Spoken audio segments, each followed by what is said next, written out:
La campaña del Partido Colorado tiene como uno de sus protagonistas al candidato presidencial, Andrés Ojeda, que se presenta como la renovación no solo de su colectividad, sino también la renovación de la coalición de gobierno y de la política uruguaya en general. Pero además, buena parte de la atención en filas coloradas se la lleva Pedro Bordaberry, que regresó a la política en agosto, después de las internas, y que aspira a volver al Senado a partir de sus propuestas y de su larga experiencia en el Parlamento y en cargos de gobierno. La campaña de Pedro Bordaberry, que encabeza la lista 10 de Vamos Uruguay, corre habitualmente por carriles separados a los de Ojeda, que está al frente a su vez de la lista 25. Hasta ahora ha habido pocos actos conjuntos con representantes de los dos sublemas. Además, el ex senador viene presentando sus propias propuestas programáticas que tienen matices, algunos matices con respecto al programa de gobierno elaborado por Ojeda y sus asesores. Con todo, dentro del partido, ven que estas diferencias de perfiles han revitalizado la militancia y han reforzado el atractivo de esta fuerza política en el electorado. Vamos a conversar en los próximos minutos con Pedro Bordaberry a propósito de su campaña. Doctor Bordaberry, buen día, gracias por acompañarnos. Buen día. Las últimas encuestas muestran un crecimiento del Partido Colorado que sigue acercándose al Partido Nacional. La más nueva es la de Factum, que se dio a conocer ayer. En ella el Partido Nacional tiene 24 y el Partido Colorado 17. 7 puntos de diferencia. ¿A qué motivos adjudica usted esta mejora que se está dando? A que tenemos un muy buen candidato a presidente, que Andrés Ojeda está haciendo una campaña formidable. Es todo de él, todo de él. Realmente ha hecho una campaña formidable, es el mejor candidato a presidente, no tengo ninguna duda. ¿Es él y es el tipo de campaña que está haciendo? ¿El tipo de campaña disruptiva? Yo creo que son las dos cosas. Es decir, él que es un muy buen candidato, yo creo que es el mejor candidato a presidente hoy, sin duda alguna. Comparo todos los que hay. Y para mí es el mejor. Lo digo con todo respeto hacia Álvaro Delgado, hacia Yamandu Orsi, hacia Pablo Mieres, hacia Guido Manini, pero me parece que es el hombre para guiar el Uruguay en los próximos 5 años. Tiene la inteligencia, la fuerza. La verdad que tengo un entusiasmo bárbaro, y el crecimiento que está teniendo su candidatura. Me parece que nos entusiasma y creo que hay una posibilidad de ir al balotaje realmente. En este momento que en estos días los uruguayos van a empezar a decidir realmente su voto, están viendo a un candidato muy sólido. La verdad que está muy bueno. Estoy seguro que a varios de los oyentes estas primeras respuestas suyas los deben haber hecho saltar. Semejante elogio a Ojeda. ¿No? Pero, perdón, es mi candidato a presidente. No, ya sé, pero ha habido una cantidad de fricciones o de roces o de polémicas indirectas. No, yo creo que, a ver, el Partido Colorado siempre trabaja en unidad. Lo que no quiere decir que sea unanimidad. Es decir, de mí no esperen unanimidad. Sí, lealtad y unidad. Y me parece que eso es lo que tenemos que hacer. Tenemos que tener unidad y sin perjuicio de decir las cosas cuando uno tiene un matiz, como decías tú recién en la presentación. Hay que señalarla, porque lo peor es tener una discrepancia o un matiz y no decirlo, guardártelo, porque no sería leal eso, ¿no? No, por ejemplo, ya que estamos con el tema de la relación con Ojeda y la forma en que cohabitan el Partido Colorado. En el acto de presentación de la lista 10, en un momento, usted dijo que le había preguntado al ChatGPT cuál sería el candidato ideal, y mostró una imagen de un Ken morocho y una Barbie castaña, que sería lo que el ChatGPT le arrojó. Y a continuación dijo: nosotros nos quedamos con lo real, no con lo artificial. En la lista 10 hay seres humanos de carne y hueso. Y eso fue interpretado por muchos como una alusión a Ojeda, no sé, como una especie de referencia a superficialidad de la candidatura de Ojeda, etc. No, eso es una interpretación tuya, no es lo que yo quise decir. A ver, ¿qué quiso decir? Yo lo que quise decir es que si tú mirabas toda la presentación, la heterogeneidad de la lista estaba muy buena. Vos veías gente de distintas profesiones, de distinta actividad, de distinta edad, de jóvenes y mayores, etcétera, que estaba bueno, y no esa cuestión de que lo artificial. Pero, ¿Qué artificial? ¿Qué era lo artificial? Y bueno, porque hoy en día vos agarras el chat GPT, yo lo agarro acá, el chat GPT, lo he hecho en algunos actos, ¿no? Entonces estoy en... Saca el teléfono Pedro Bordaberry. No, pero digo, le pongo al chat aquí, ¿no? Respuestas en entrevista en candidatura presidencial uruguaya, ¿no? Respuestas, candidatura presidencial, candidato presidencial uruguayo, ¿viste? Se pones una cosa así, Uruguay, y el chat te da un discurso, ¿viste? Y doing research with Bing, dice acá. Bueno, y entonces te dice lo que tenés que decir. Y yo lo que quería destacar de mi lista, fíjate acá, para las próximas elecciones presidenciales en octubre de 2024 hay dos principales candidatos, uno del Partido Nacional, otro de Frente Amplio, dice una cantidad de cosas, dicen que está Orsi delante, bueno, es decir, vos tenés en el segundo las respuestas. ¿Son mías estas respuestas? No. No son mías, son del chat GPT. Y entonces es una nueva realidad de lo que me dicen que tengo que decir. Y yo reivindico que esté Tabaré Viera, que lleva 30 años en su grupo en Rivera, trabajando por el pueblo en Rivera. Y reivindico que esté Ana Unter, que va tercera, que es abogada, presidenta de la Asociación Comercial del Centro Comercial de Durazno, y reivindico que esté Gabriel Gurméndez, que es mi primer suplente, que es un tipo con una actividad privada, una carrera en la actividad privada tremenda y en la actividad pública también. Es decir, personas que realmente se conocen, y reivindico, y eso fue lo que quise decir en ese momento, que no se queden con el envase, sino que vayan al contenido de la lista y comparen. Ahora, esa interpretación, es decir, esto es una queja contra... No, Andrés está haciendo una campaña formidable. Ayer estuvo en Buenos Aires, yo lo seguí, y dijo una verdad. Dijo, yo estoy usando el teléfono y la forma de llegar, y no estoy yendo por la forma tradicional de ir a armar en cada lugar grupos y etcétera, y punteros políticos. Dijo que en Argentina son muy populares. Sí, está bueno. No veo la contradicción, ese es el tema, ¿no? ¿Usted lo ve en todo caso como una complementación? ¿Dos tipos de campaña adentro del Partido Colorado? No, yo creo que está bueno el esfuerzo que estamos haciendo nosotros, que creo que es un esfuerzo muy grande para, además el esfuerzo que hace el candidato a presidente, sumar un esfuerzo complementario, necesario. Andrés claramente se ha centrado en los últimos días en donde hay mayor cantidad de votos, y está bueno que lo haga, y yo creo que es necesario que lo haga, que es Montevideo, Canelones, es decir, donde está la zona metropolitana. Y yo cuando vi que él estaba haciendo eso, me fui al norte, porque me pareció que estaba bueno tener un complemento, y fui a Artigas, a Rivera, a Tacuarembó, a Salto, a Paysandú, a Río Negro, y entonces el partido siguió estando presente, y yo creo que es complementario esto, ¿no? Es decir, es una buena forma de trabajar. Esa que acaba de dar es la explicación de por qué el martes de la semana pasada, 8 de octubre, en la Casa del Partido Colorado, cuando Ojeda encabezó la presentación de sus propuestas en seguridad pública, ¿usted no estaba? No, porque no tenía que estar. ¿Por qué tenía que estar? Yo creo que andaba de gira, pero a ver... Pero era la propuesta del partido.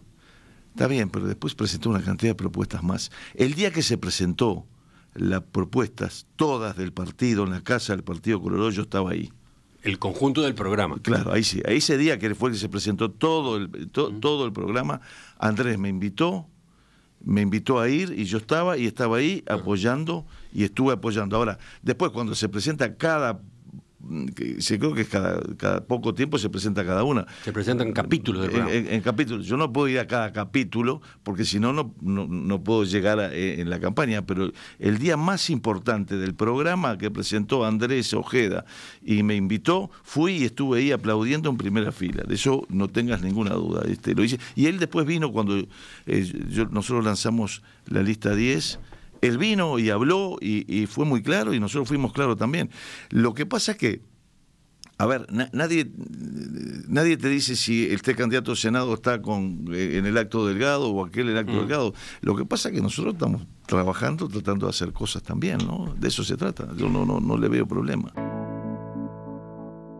Su regreso a la política implicó un reordenamiento del mapa interno del Partido Colorado.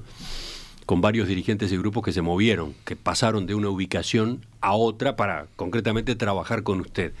Entonces, ahora, 3 meses después, no, 2 meses después. 2 meses. 2 meses después apenas. 2 meses después apenas. ¿Cómo define hoy a Vamos Uruguay y su lista 10? Mira, nosotros definimos Vamos Uruguay desde el primer día, no de ahora, hace muchísimo tiempo, como de propuesta. En el año 2009 nuestro eslogan era somos de propuesta, no de protesta. Y yo creo que si lo vas a definir es que somos de propuesta. Y lo estamos demostrando. Ayer presentamos 10 propuestas para combatir el narcotráfico. La otra semana presentamos 10 propuestas de desregulación. La anterior 10 propuestas de agro. La anterior 10 propuestas de turismo. La anterior 10 propuestas de seguridad. Es decir, somos de propuesta. Y ese es nuestro sello distintivo, hablar de propuestas y tratar de llenar la campaña de propuestas, que es lo que estamos haciendo, ¿no? ¿Algo más? ¿Qué otras características tiene este Vamos Uruguay 2024? ¿Pero te parece poco ser de propuesta? No, porque hay una tentación de ir a buscar caracterizaciones ideológicas, caracterizaciones desde el punto de vista de la historia reciente del Partido Colorado, de con quién. Yo vengo a ayudar con humildad. Eso es el tema.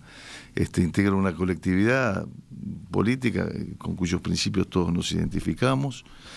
La ética de responsabilidad de Rivera, la búsqueda de la justicia social de Valle Ordóñez, la austeridad republicana de Joaquín Suárez. Yo me identifico mucho con la apertura al mundo y las ideas liberales en lo político y en lo económico de Jorge Valle, me formé al lado de él.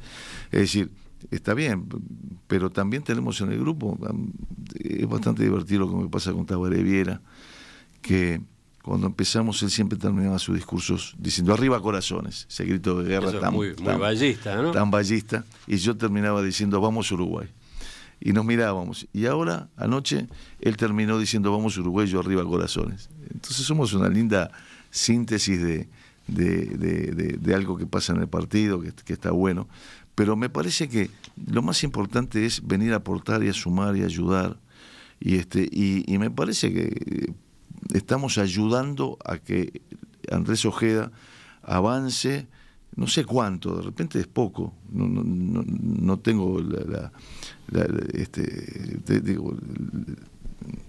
no quiero perder la humildad, no me siento ser el dueño de las cosas.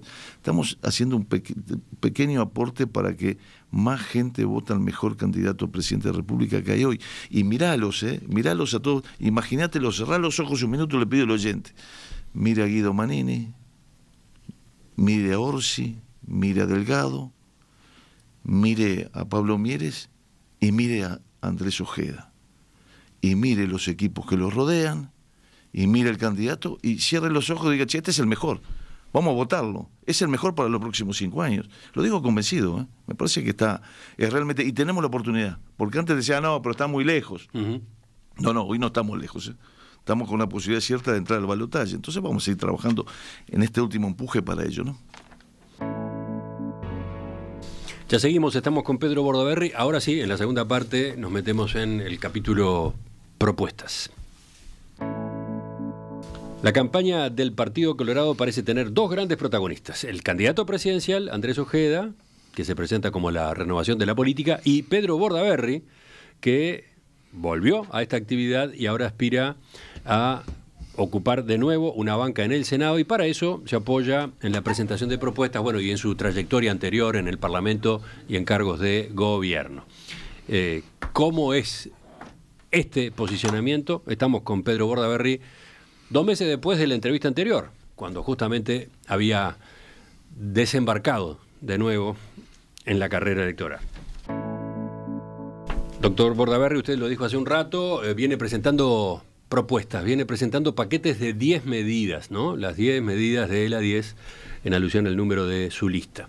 Ya lo ha hecho con narcotráfico, turismo, desregulación, seguridad pública, agro, transparencia pública. ¿Cuáles marcaría como prioridad? A ver, para empezar, después vemos algunas en particular, pero ¿dónde está el foco suyo? Y en el combate al narcotráfico seguro. Yo creo que es el principal desafío que tenemos hoy en el Uruguay. parar el avance del narcotráfico. El narcotráfico nos va a destruir como sociedad, como país. Nos está llevando a aquel Uruguay tranquilo, pacífico, de diálogo y conversación que teníamos no hace mucho, ¿no? Lo está llevando al terreno de las balaceras, al terreno de territorios, al terreno de muchachos. Tú lo verás si salís tarde acá en el centro de la Ciudad Vieja, las esquinas, deshechos por la droga, ¿viste? Y me parece que ese es el gran desafío que tiene el Uruguay hoy. No podemos mirar para otro lado, no podemos no enfrentarlo. Me parece que el combate al narcotráfico, que a su vez eso va a traer una mejora en la seguridad ciudadana, sobre todo también. Usted presentó por separado medidas para el narcotráfico y medidas para la seguridad pública. Sí. ¿Por qué? Sí.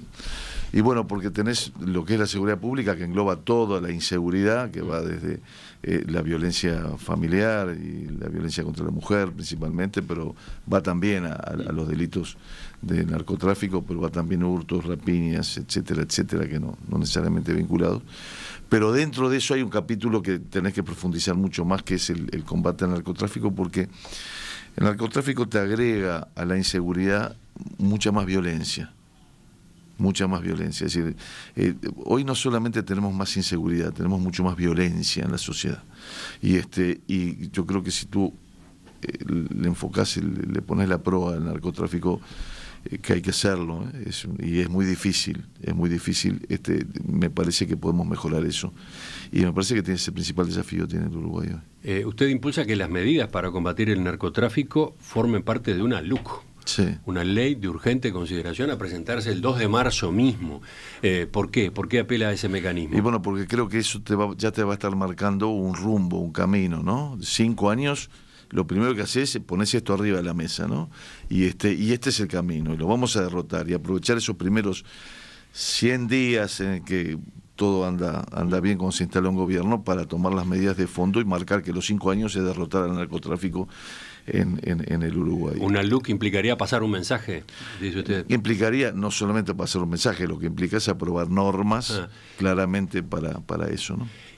¿Y se llegaría a esa LUC con acuerdo multipartidario? Espero que sí, porque yo creo que esto es, por lo menos si me votan y llego al Senado, voy a tratar de buscarlo con todas las bancadas, primero con la mía, ¿no?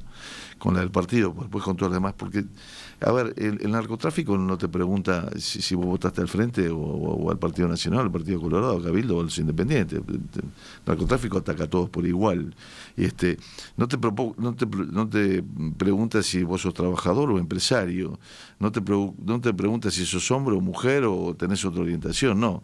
Entonces, me parece que eso sería una señal importante que después se tiene que ver reflejada en la ley de presupuesto, porque esto requiere, obviamente, destinar recursos los 5 años para el combate de esto, pero en definitiva, a la larga va a ser más barato ocuparse de lleno ahora esto que el día de mañana verlos atacar el desastre que nos viene dejando, ¿no? Veamos algunas de las 10 medidas en esta materia.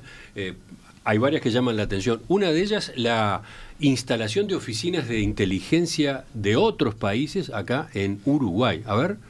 Sí, a ver, el narcotráfico es un fenómeno transnacional, ¿no? Es decir, no es una cuestión que es solamente uruguayo, más nuestros vecinos tienen problemas, creo que más graves todavía que nosotros. Pero entonces se necesita necesariamente una coordinación regional e internacional. Y a mí me parece que vos tenés que ir a buscar a los que ya tienen más experiencia, más conocimiento que vos. La DEA es uno. De Estados Unidos. De Estados Unidos. Estaba acá hasta el año 2019 y se fue.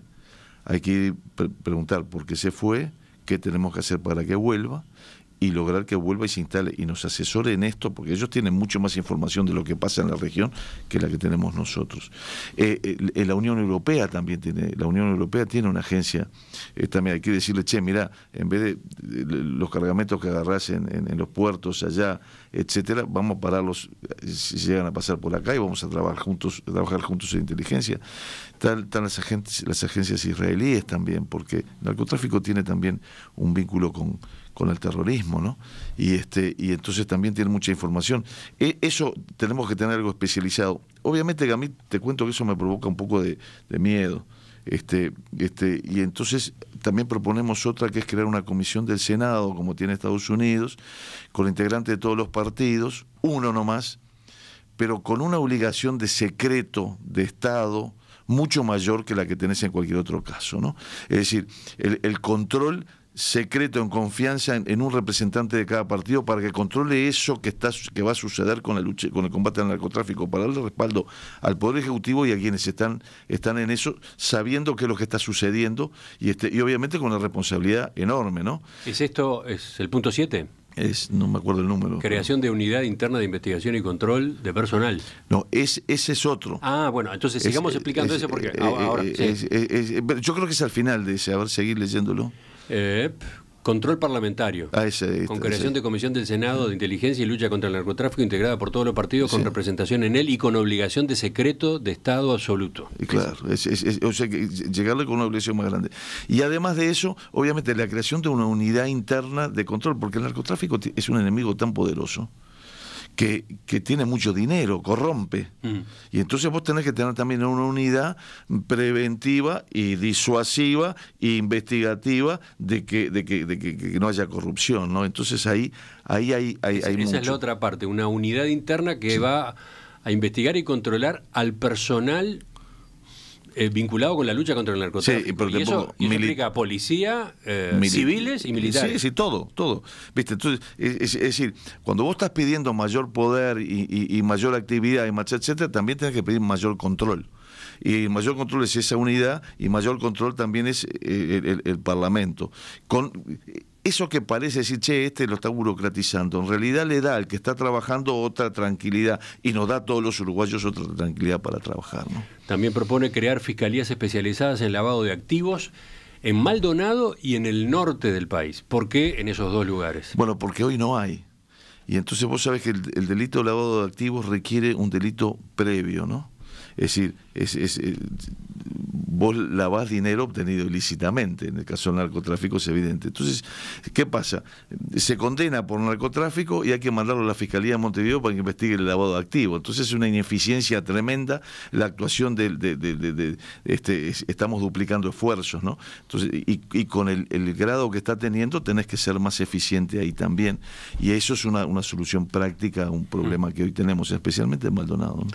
Otra propuesta, la Secretaría Nacional para la Lucha contra el Lavado de Activos debería ser un servicio descentralizado. Eso va mucho también con el control y con el reforzarle su presupuesto. En eso hay bastante consenso en el sistema político, ¿no? Esperemos. Varios partidos han propuesto algo parecido. Sí, esperemos dárselo ahí. Pero sobre todo sacarlo dentro de la presidencia, ¿no? Dale una situación de independencia, me parece que es importante. Hablamos de plata ahí, implícitamente hablamos de plata, más recursos. Y varias de las medidas que estén incluidas en el paquete implican poner. Sí, claro. Implican poner. Aviones. Por ejemplo, compra de aeronaves con radar a bordo y capacidades mayores que las de los narcotraficantes. O sea, una fuerza aérea poderosa en esta materia. Y bueno, porque los tipos vienen en avión, y si vos no tenés aviones para pararlo, casi siguen viniendo, ¿no? Esa es la realidad. Eso nosotros lo estimamos más o menos en unos 120 millones de dólares. Pero te venden los aviones a pagar en 10 años. Entonces vos ahí tenés un tema de destinar 12 millones de dólares dentro del presupuesto nacional por año para tener mayor capacidad de aeronaves con radar, que no sean a hélice, que sean mejores que los narcos. Parece ser, te cuento, esto no es que se me ocurrió a mí. Nosotros cuando presentamos estas cosas trabajamos con los que saben. Nosotros armamos un equipo, te voy a nombrar a 3 para nombrarte a todos. Uno de ellos es José Ramón Bonilla, que fue el primer general 4 estrellas del Uruguay, fue comandante en jefe de la Fuerza Aérea en el gobierno del Frente Amplio, está claro, y fue el primer jefe del Estado Mayor de la Defensa. Es un hombre con muchísima capacidad y conocimiento. Con Jorge Barrera, por toda la parte normativa, lavados, etcétera, y con el comisario especial retirado Sosimo Nogueira por toda la actividad de la policía, y junto con ellos con sus equipos. Y entonces cuando llegó a esto de la infraestructura, empezamos a analizar y a ponerle el costo, ¿viste?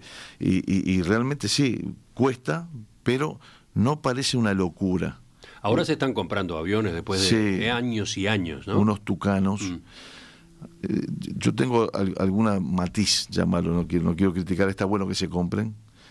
Tengo algunos matices, al ser a hélice, al no ser de radar a bordo, sino que dependés de radar de tierra. Pero está bueno que se haga, ¿viste? Está bueno que se haga. Cuestan unos $100 millones más o menos. Sé que se está comprando a Brasil, se le está comprando, Paraguay le está comprando también. Está bueno, insistamos por ahí, me parece que se necesita mayor capacidad. Y después el punto siguiente es blindaje de fronteras, puertos y aeropuertos y uso de escáneres. Compra de radares fijos y móviles para uso terrestre, marítimo y fluvial. Sí. De nuevo, infraestructura. De nuevo, poner dinero. Sí, de nuevo lo tenemos costeado y de nuevo estas cosas se pueden pagar a 10 años o a 12 años, incluso a más, lo pones de forma expresa ahí. Obviamente que tienen un costo, sí, tienen un costo, pero a ver, más costoso que es el lío que tenemos con los narcos en el Uruguay en estos momentos, ¿no? Es decir, lo tenemos que parar. Me parece que no hay duda, la policía te cuesta. Sí, claro, yo me gustaría vivir en un país sin cárceles y sin policía, pero decime dónde es y me mudo, ¿no? No, lo remarco porque da la sensación de que este tipo de medidas, que implican, sí, poner dinero, son elementales y se han demorado demasiado en el Uruguay, sí, ¿no? Sí. Nos preocupa, estamos todos alarmados por el avance del narcotráfico, pero estas medidas pudieron haberse implementado en este periodo de gobierno, sí, pero se pudieron haber implementado hace 10 años o hace 15, pero por lo menos hace 10, ¿no? Sí. Estamos perdiendo tiempo. Te voy a mandar mis versiones taquigráficas cuando interpelaba a Bonomi, no una, sino varias veces. Te la voy a mandar. Te voy a mandar la versión taquigráfica cuando interpelé al ministro de Defensa cuando se compraba en el avión aquel sanitario, y diciendo por qué era equivocado lo que se estaba haciendo y no se estaba poniendo el foco donde tenía que estar. Sí, ahora, ¿qué hacemos? ¿Podemos llorar por lo que no se hizo ayer o proponer lo que tenemos que hacer hoy y mirar hacia adelante? Y eso es lo que estamos haciendo nosotros, ¿no? Estamos proponiendo hacia adelante lo que hay que hacer como prioridad, porque si no es así, dentro de 5 años, si no lo hacemos esto que decís tú, va a ser mucho más lo que vamos a tener que hacer porque va a ser mucho más grave el problema que tenemos. Y si querés podemos mirar para atrás. ¿Por qué se originó esto? Esto se originó en el Plan Colombia. Allá por el 2000, Colombia y Estados Unidos hicieron un plan por el cual Estados Unidos puso $5.000 millones en Colombia para combatir el narcotráfico. Estados Unidos dijo, che, yo la estoy combatiendo en las calles de mis ciudades y en realidad voy a combatirlo donde están los Escobar Gaviria y todo esos tipos Virayac, y puso eso. ¿Qué pasó? Empezó a ganar la batalla, la FARC y todas las cosas, empezó a ganar la batalla en Colombia y lo mejoró muchísimo. Pero los narcos, es como cuando agarras un globo y lo apretás de un lado, va por otro lado. Muchos se fueron a México, ya había lío, pero fueron más para allá, otros se fueron a Brasil, otros a Ecuador, Perú, Chile, provincia de Buenos Aires, Paraguay, y un día que los tenemos acá. Y ese fenómeno que empezó a darse acá en el 2006, 2007, donde se empezó a venir eso, no lo vimos venir, no le prestamos atención. Y hoy tenemos este lío, ¿no? Vamos a no quedar solamente en este capítulo, pero agrego un par de medidas más de las que están incluidas en la propuesta. Construcción de cárceles de alta seguridad exclusivas para narcotraficantes, aisladas y cerradas. Capacidad no más de 400 personas. Eso es lo que nos recomiendan los expertos, ¿viste? Te dicen no más de eso. ¿Por qué pasa? Las cárceles son hoy un centro de reclutamiento para los narcos, ¿no? No, digo porque un centro también de adicción. Entonces, en realidad tenés que impedirles. No voy a ir con la repetición de los moravitos, esto, lo otro, todas esas cosas, no va el caso. No vale la pena pelearse por lo de ayer, ya está, lo de ayer ya pasó. No voy a hacer leña del árbol caído, pero me parece que tenemos que tener también, si no la parás, los tipos desde la cárcel te están manejando la venta, ¿viste? Entonces, tenés que que pararlo también ahí, ¿no? Y después me llamó la atención la 6, revisión de funciones de los Ministerios de Interior y Defensa Nacional, con coordinación de sus capacidades, evitando duplicación de esfuerzos y tareas. Y bueno, te pongo un ejemplo nomás. Tenemos 3 fuerzas aéreas en el Uruguay. La policía tiene sus aviones, la Armada tiene sus aviones, la Fuerza Aérea tiene sus aviones. Pocos, pero tienen. ¿Qué? Pocos, pero tienen. Y si vas a la historia, inicialmente la Fuerza Aérea, parte del Ejército, ¿no?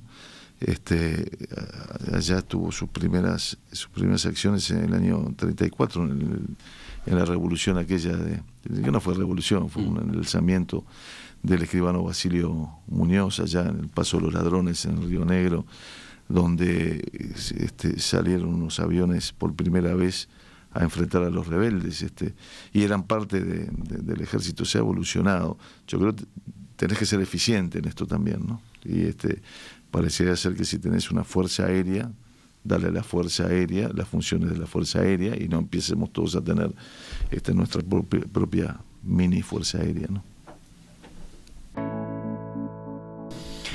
En materia de seguridad ciudadana, que ese es otro de los capítulos donde Vamos Uruguay ha presentado propuestas, ustedes, lo ha dicho en el día de ayer, entienden que el Partido Colorado debería tener la conducción. ¿Cómo es esto?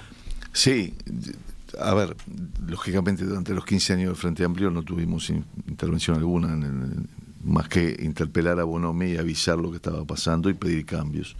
Y lo hicimos muchas veces. En este gobierno de coalición republicana, una decisión legítima, el presidente dispuso que los principales cargos, yo creo, salvo 1 o 2 principales cargos del ministerio, los ocuparan personas del Partido Nacional. No digo que hayamos estado afuera, porque hay alguno que participa, pero no hemos sido activos dirigiendo el Ministerio del Interior. Y me parece que tenemos el mejor equipo, lo decimos sin falsa humildad. Lo ha dicho Andrés Ojeda varias veces, yo lo repito, tenemos gente muy buena, con mucha experiencia, que sabe lo que hay que hacer. Bueno, estas 3 personas que te mencioné, por ejemplo, y nos parece que estaría bueno, que podemos realmente hacer un muy buen aporte si tenemos una mayor incidencia en las políticas de seguridad de los próximos 5 años. O sea, incluso si el gobierno fuera del Partido Nacional, fuera un gobierno encabezado por el Partido Nacional, sí, por Álvaro Delgado, ¿ustedes reclamarían la conducción del Ministerio del Interior? No es que reclamamos, porque lo que nosotros decimos, mira, nosotros estamos prontos para encararnos de este tipo, de este tema, tenemos el mejor equipo, creemos que es el mejor. Vos tenés tu gente, nosotros tenemos la nuestra. Ojo, esto no va en desmedro de Nicolás Martinelli. Bueno, es que se maneja el nombre, ¿no? Se maneja la posibilidad de que continúe en el cargo. Está bien, está bien. La coalición de gobierno actual. Yo creo que está haciendo una tremenda gestión, Nicolás. Los números lo están acompañando, además. Así que está bueno lo que está haciendo. Pero creo que el equipo del Partido Colorado es mejor. Y nadie se ofenda.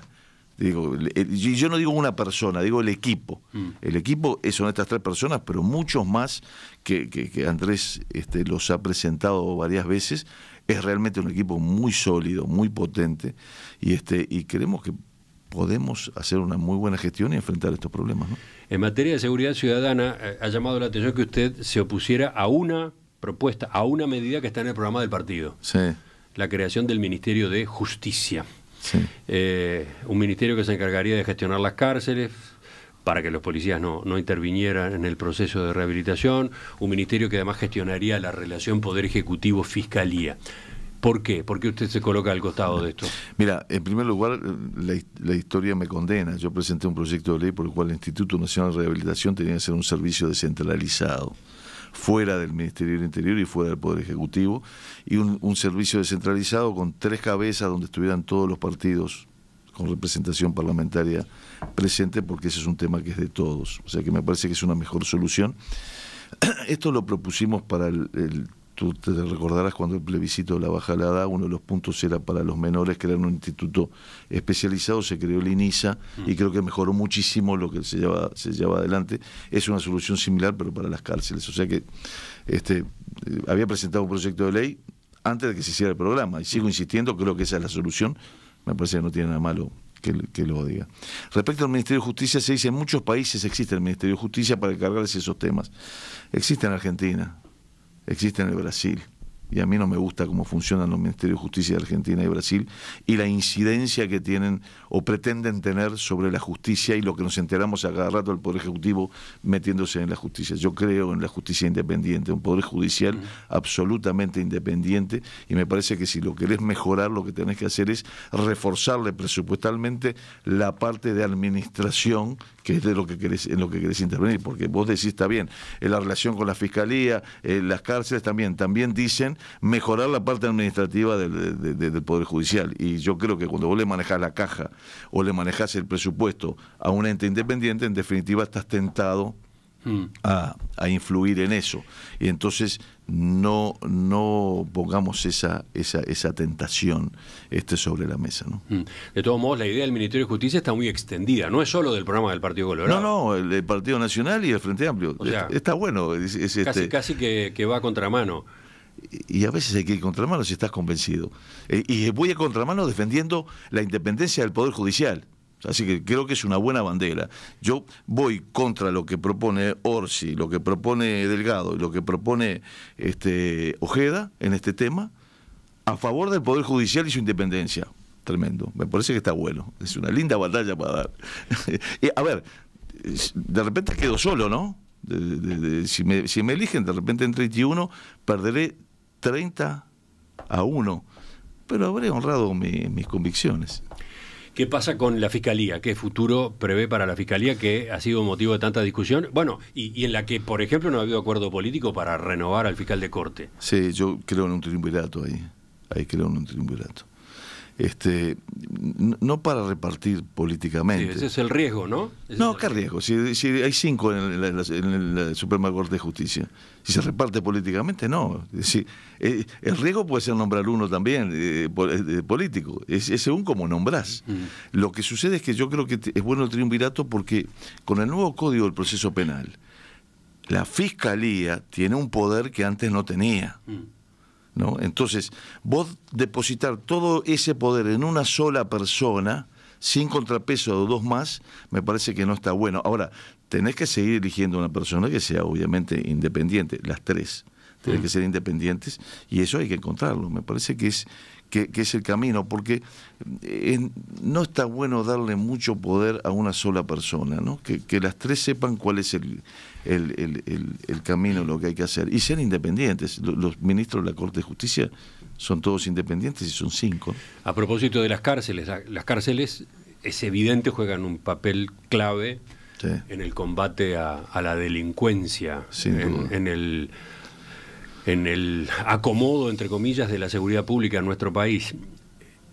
Ahí la rehabilitación es una de las palabras a su vez determinantes, ¿no? Rehabilitación. Y eso a su vez demanda recursos, exige recursos. Sea con un Instituto Nacional de Rehabilitación, un servicio descentralizado, o sea dentro del Ministerio de Justicia, ¿qué tiene que pasar con el presupuesto de las cárceles? Yo creo que tenés que hablar de rehabilitación, pero tenés que hablar también de resocialización. Que te marco esa diferencia, ¿no? Porque es no solamente un tema de rehabilitar para que no delinca, sino que también es crear las condiciones para que se integre a la sociedad. Que son 2 cosas primas hermanas, pero no son iguales. La gran discusión que se daba siempre es las cárceles a través del Ministerio de Educación y Cultura, rehabilitación, reeducación, o las cárceles a través del Ministerio del Interior, seguridad. Y hoy tenemos el Ministerio de Desarrollo Social. Entonces también parecería ser que ahí está el plan, y ahí es donde hay que fortalecer un trabajo del Instituto Nacional de Rehabilitación con presupuesto para resocialización, y ahí hay planes que hay que fortalecer en el Ministerio de Desarrollo Social. Eso es sí un objetivo de desarrollo social, sobre todo en el Uruguay. Pero tenés que encararlo. ¿Sabes por qué tenés que encararlo? Porque vos tenías en el año 2005 4.500 internos en las cárceles del Uruguay. Hoy tenemos 16.000. 16.000, 4 veces más. Entonces, si vos no invertís hoy en esto, dentro de 15 años, no vas a tener 16.000, vas a tener 40.000 y vas a estar gastando en 40.000. Entonces, invertí en que esto no siga creciendo. ¿Y sabes por qué sigue creciendo? Porque el 70% reincide. Y entonces el 70% reincide, la población sigue creciendo. Entonces, o encarás el tema y te das cuenta que tenés que invertir, porque si no igual de todas formas, vas a tener que invertir mucho más. Y también hay que cambiar la lógica del punitivismo. Quiero decir, el aumento de las penas, las penas de prisión como única solución. A ver, en una pena de prisión vos tenés varios elementos. Uno es un elemento sanción, llámalo, ¿no? Es decir, vos cometiste un delito, te van a sancionar privándote de la libertad. Ese es un elemento. Segundo elemento, tenés un tema de seguridad. Vos mataste y yo no te puedo largar a la calle al día siguiente, porque obviamente tengo que proteger a los ciudadanos. O sea que hay un tema de sanción, hay un tema de seguridad y también hay un tema de reeducación y resocialización. Vos cometiste una conducta que resulta que no es aceptable en la vida en sociedad, yo tengo que tratar de reeducarte para que vos sepas que para volverte a reinsertar en la vida en sociedad no tenés que incurrir esa conducta. No podés tener una visión solamente sancionatoria, ni solamente punitivo, ni solamente resocializante. Que eso es lo que le pasó al Frente Amplio. El Frente Amplio dijo de entrada, no, yo no creo en la sanción, y largó 800 presos a la calle. Yo no creo en la sanción, dijo, y en la represión. Y no, una política de seguridad pública es prevención, disuasión, represión y rehabilitación. De todos modos, el propio comisionado parlamentario, Juan Miguel Petit, viene bregando para que haya un cambio de lógica, ¿no? Y, por ejemplo, más medidas alternativas a la prisión, ¿no? Está bien.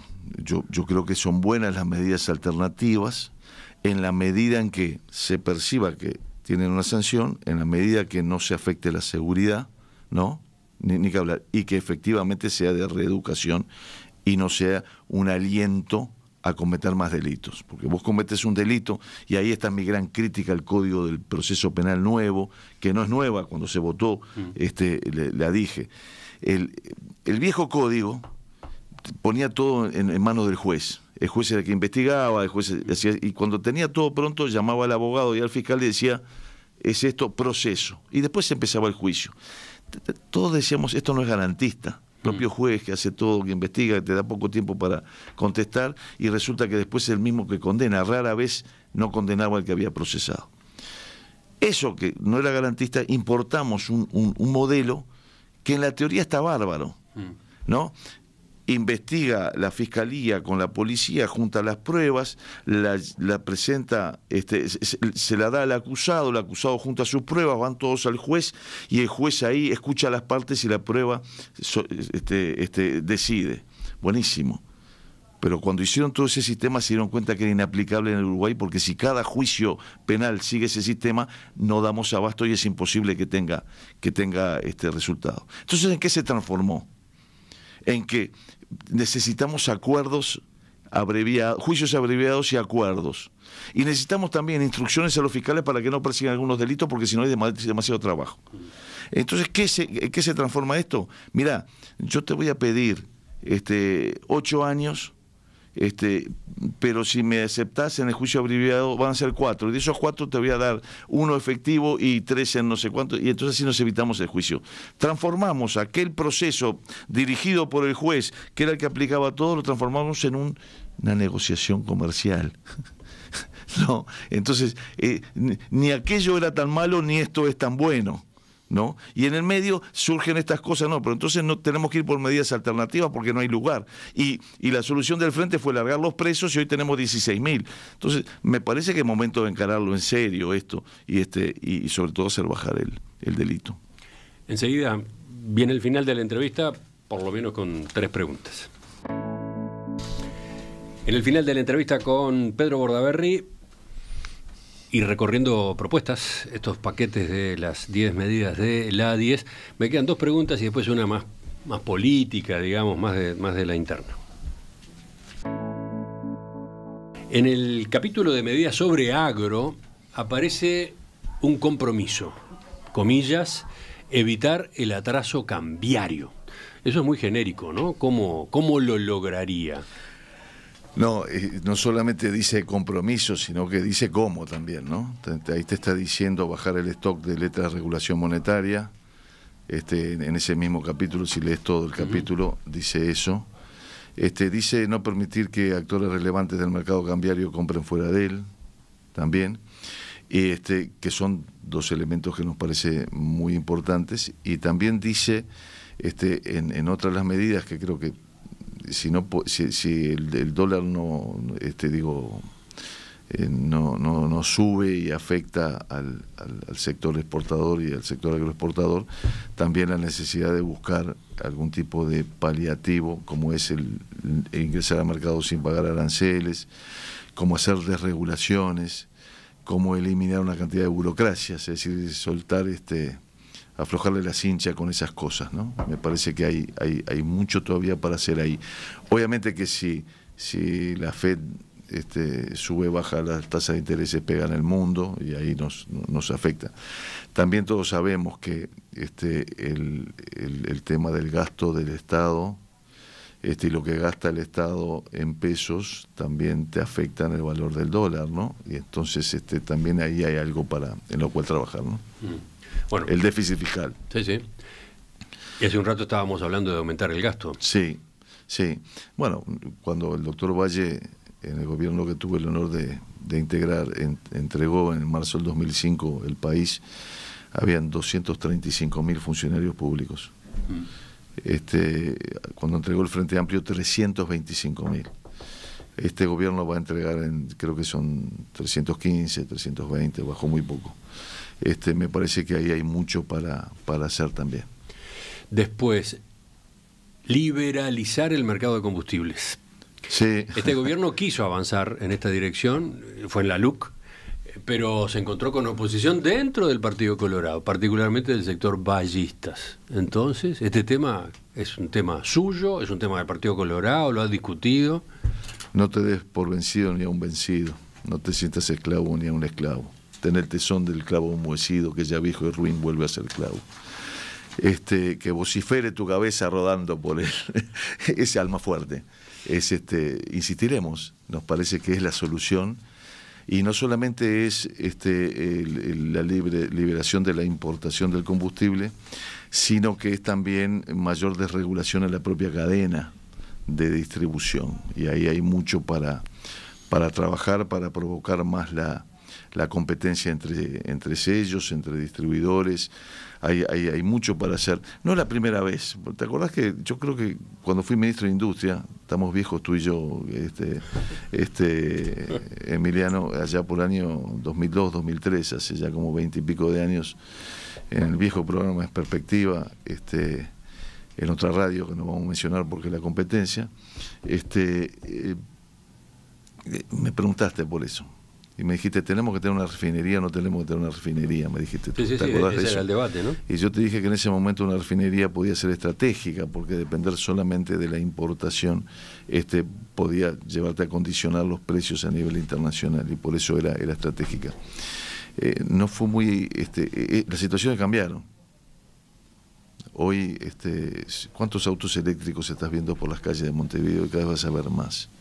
Hoy el negocio del combustible se está achicando y obviamente que tenés que atenderlo.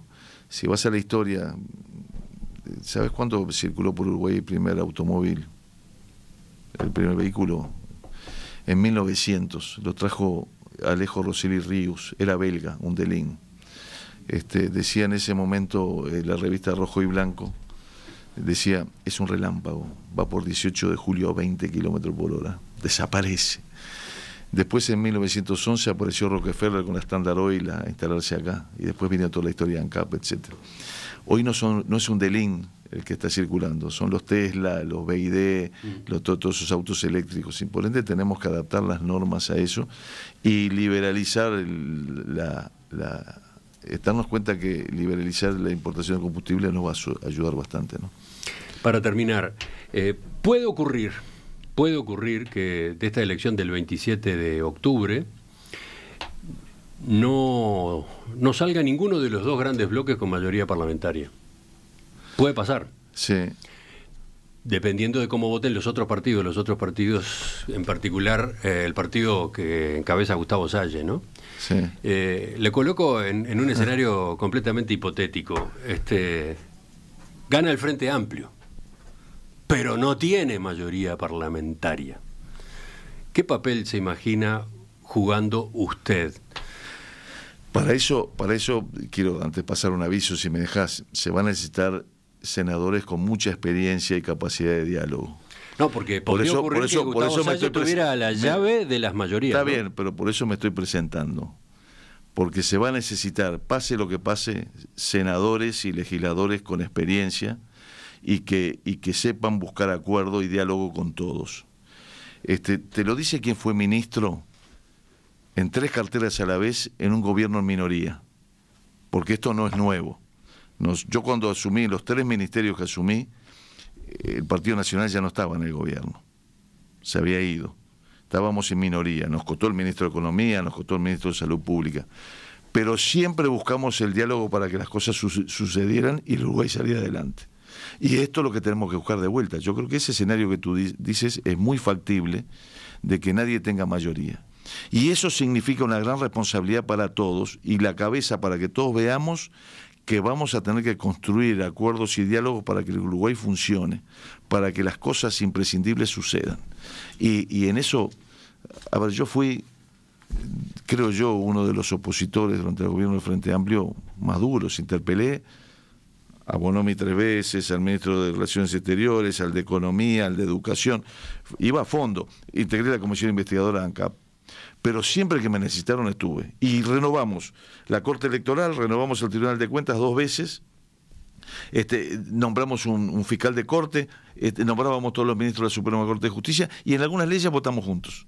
Entonces, lo que tenemos que tener es saber, todos los que vamos al Parlamento, que hay una función, que es sí, a tratar de hacer valer tus ideas, y hay una función que es que el país camine y que a veces vos tenés que buscar acuerdos para ello.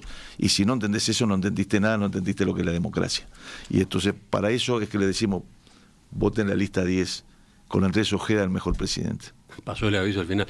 Sí. Doctor Pedro Bordaberry, gracias por visitarnos esta mañana. Gracias a ti.